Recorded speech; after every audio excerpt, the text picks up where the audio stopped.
Well, so it's our annual August. James is out of town and left me in charge. So let's see what we're going to do. I am going to do the same arc and storyline for the next several weeks. Pastor Emmanuel and I have already conspired. He's also going to continue in that.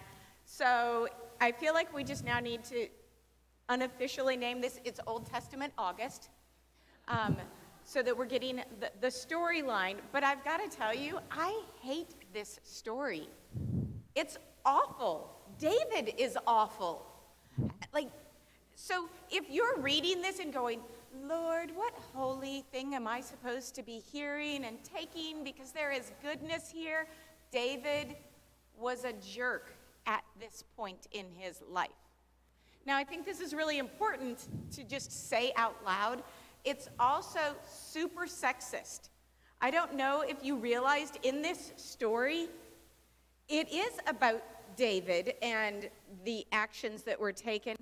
But then there's this whole, because you slept with this person in secret, I'm just going to give your other wives to other people. And I'm like, what is wrong with you? This is not okay.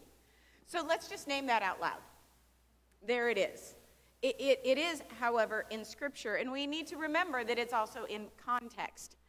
Now, I was also thinking through this, and as I have been reading it and praying about this and knowing it was coming, there's this really interesting turn.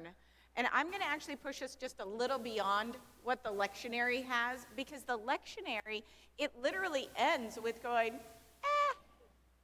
you're going to be fine now.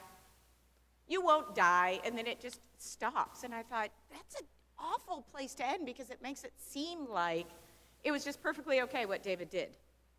So, I'm not going to have us reread all of it, but Steve, thank you so much. I know I always give these really long passages, but you can blame Thomas Cranmer once again. I did not choose it. It is in the lectionary.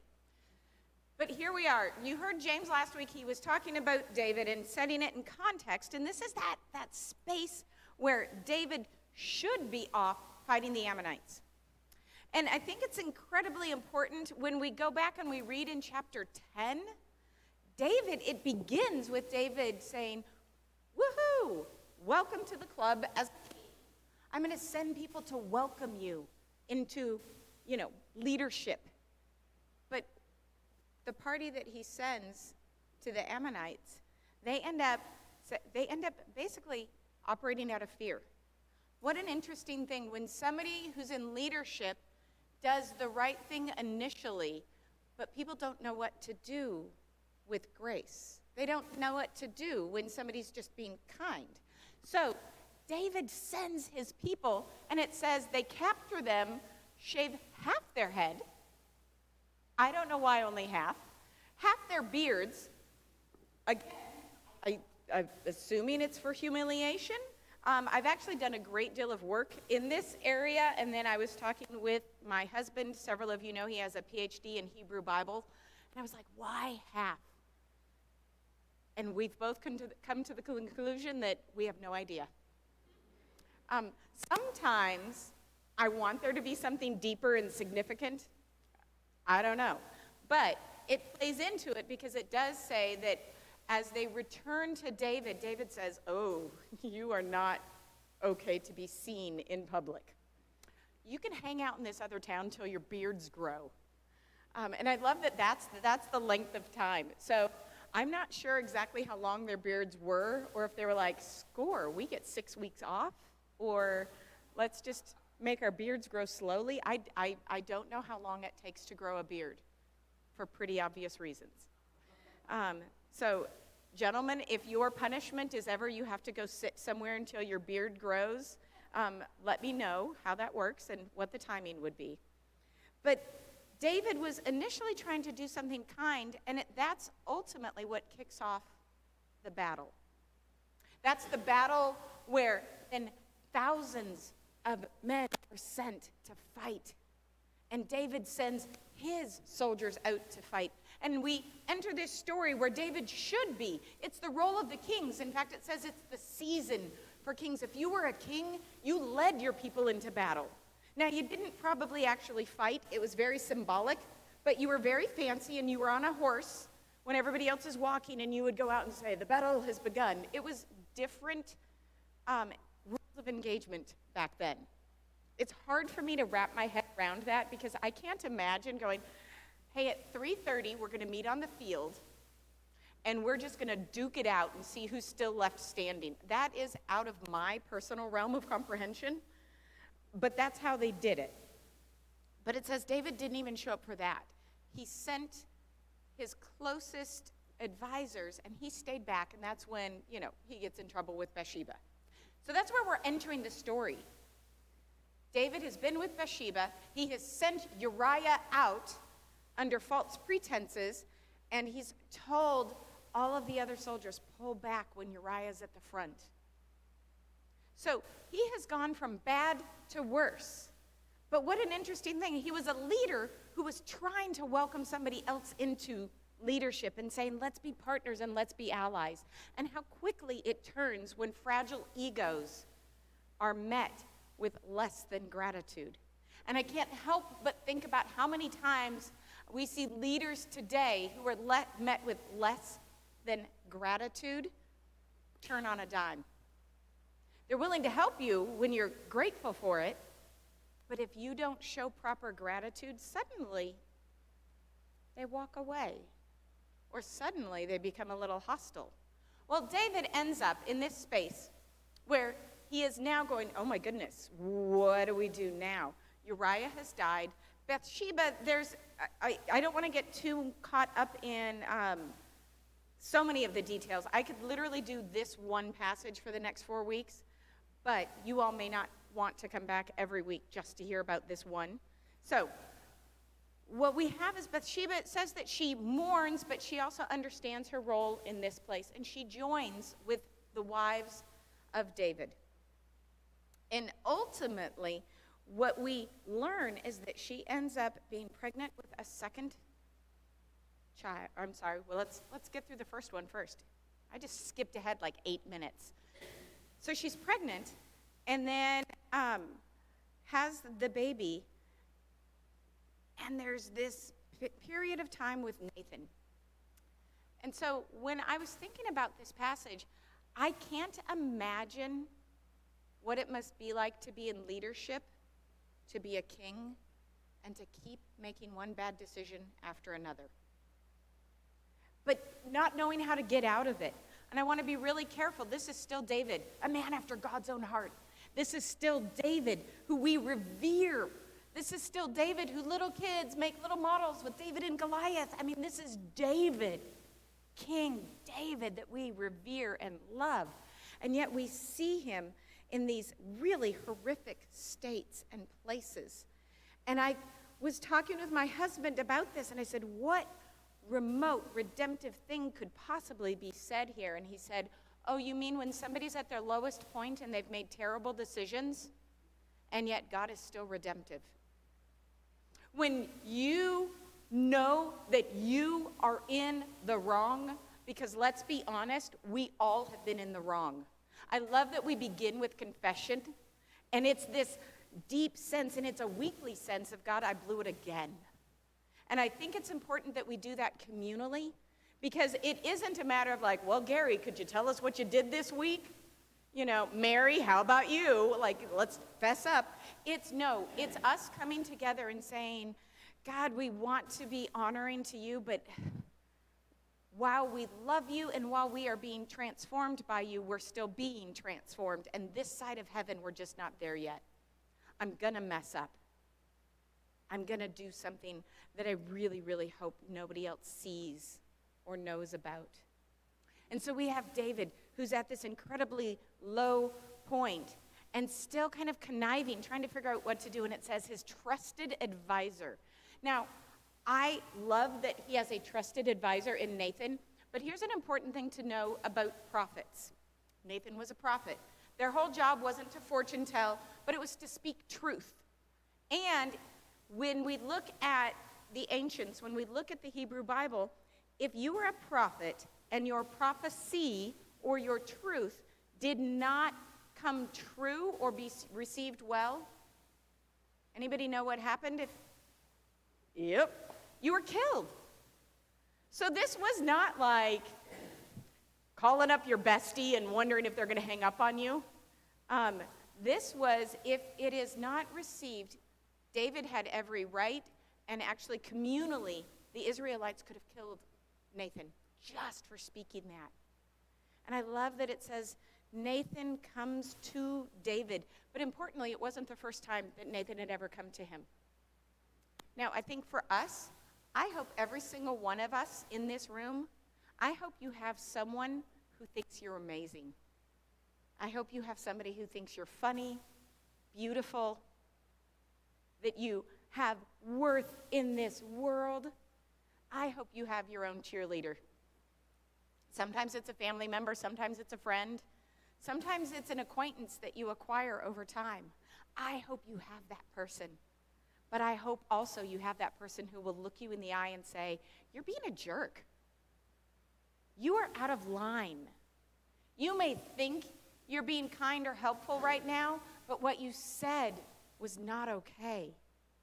And it isn't because they don't love us. It's actually because they know that we can be better. We've talked about lament in this church as well. We lament and we call out that which is wrong, or because we know it can be better. When someone, now I want to also be careful because it's a fine line. I'm not talking about somebody who's abusive and is just like, you're a jerk. That's not what I mean. If you have people calling you names or harming you, then they're not also your cheerleader.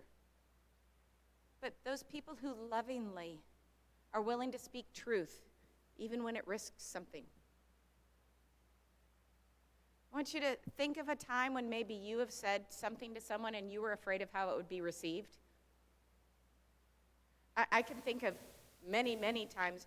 There was one that recently, I think many of you know I'm a chaplain here at the school, and there was a parent we had to have a really hard conversation with. And literally, Diane and I were having the conversation. We were like, you do it. No, you do it. You do it. It was very mature and very grown up of us to do it that way. We ended up both doing it. But we went in, we prayed just before, and we were both like bracing. You have those conversations you brace for? And we shared what we needed to share. And this person said, I wish somebody had said this to me a year ago, 2 years ago. I had no idea. Wait, there's other options? There's different ways? And it was one of the most beautiful, redemptive moments. And we walked out and said, well, I wasn't ever worried. Were you worried? Of course we were worried. It doesn't always end that way, but my goodness, when it does, it's spectacular. And that's what happens with Nathan. Now, there's a couple of things that happen in this particular text as well. What we hear is this story where it talks about there's a rich man and has an unexpected guest and goes and takes a lamb from his poor neighbor. Now, here's an important thing. This is not an indictment on stealing. I know it sounds like it. Trust me. Culturally, it was acceptable if you did not have what was needed to provide for a guest. It's part of the Deuteronomistic household codes. Say that 5 times. But this idea of hospitality was so woven into the Israelite culture. The idea was, as long as, and I love this, you can take an animal from your neighbor as long as it wasn't their pet. So as long as the sheep doesn't have a name, it's fair game. Just letting you know, if you ever need to keep anything, apparently give it a name. But so it wasn't completely out of the realm of thought that you would go to your neighbor and take one, but what was out of the realm of normalcy is that David wasn't lacking. What this is really an indictment on is those who have much who take from those who have little to nothing. It's a power move. It was David saying, just because I'm king, he should still be following the rules of the Israelites. In fact, what he should be doing is protecting his people. He should be the one who is living this out most clearly, rather than violating it And so here he is, the leader. He is powerful, who should be the chief shepherd, the one who cares for the poor and the oppressed. And instead he says, I don't have to worry about them. I can get rid of them. I can make this whole thing disappear. And how like those who have a lot of power to simply do something and never think about how it impacts those who have less power, who are poor and oppressed. David had sheep. That was not his issue. He just thought, why on earth would I use my own when I can take from someone else? Again, remember when I said David's a jerk at this point? Are you like not liking him? I'm not liking him. But ultimately, it does say he takes in the parable that Nathan tells, and then David says, oh, that man should be killed. Well, I have read this probably in English my whole life, and so I was doing my due diligence and pulled out my Hebrew Bible. It doesn't quite say that he should be killed. What it actually says is that he is a son of hell, or he is, it's a couple of different Hebrew words that come together to be able to convey. Basically, in English, it'd be easiest to say, oh, he's a scoundrel, which doesn't have quite the same punch as he should be killed. But it was in like the strongest terms, saying this is somebody who is not worthy. Why this is important is because it isn't that David does an about face when he finds out, when Nathan says, you are that man. And then he's like, oh, well, maybe death is a bit much. Maybe we'll just do restitution now. It was never that he was saying death, but what he was saying is this person in the parable is not to be trusted, is a scoundrel. And then when he learns it's him, he says, oh, still a scoundrel, but there should be restitution. Because even on our worst days when we're scoundrels, when we're not who we were created to be, God is still inviting us to a space of redemption, to be able to come and be in his presence. We heard in the gospel when Jesus says, I will provide for you. I love when Jesus is like, are you only talking to me because I fed you? And I feel like that there may be no more honest church. Did you just show up because you knew we were having a potluck? I think there are definitely people who do that, but here's the beautiful part. Who cares? They showed up. And Jesus might call it out, but he's like, but you're still here. And when you're here, we can work with that. And so David, who's in this low, low point, and ultimately, at the end of the lectionary portion, he says, David said to Nathan, I've sinned against the Lord. Nathan says to David, the Lord has put away your sin. You shall not die. The difficulty is when you continue to read on, it isn't David who dies, but it's his first son. And he grieves. But between the time he hears from Nathan and his son's death, he goes into a period of mourning and pleading, please make this right, God. I blew it. I'm so sorry. But it doesn't happen. His first son does die. There are consequences when we don't make good choices. And that's not the end of the story. Bathsheba does go on, ends up pregnant with a second child, who is Solomon. There's lots of ways where we could unpack that name. Some people think that it's from Shalom and it means peace. There's another Solomon. I'm going to get that correctly. I was working on the pronunciation from the Hebrew. It really means secondary or replacement. Now, we don't really have a clear, here's exactly what this, they didn't have baby books back then. So we're not 100% sure. But what it does say is there were consequences in David's household. In fact, there are lots of consequences, but y'all don't want to be here till 7 o'clock, so I'm not going to share them all with you.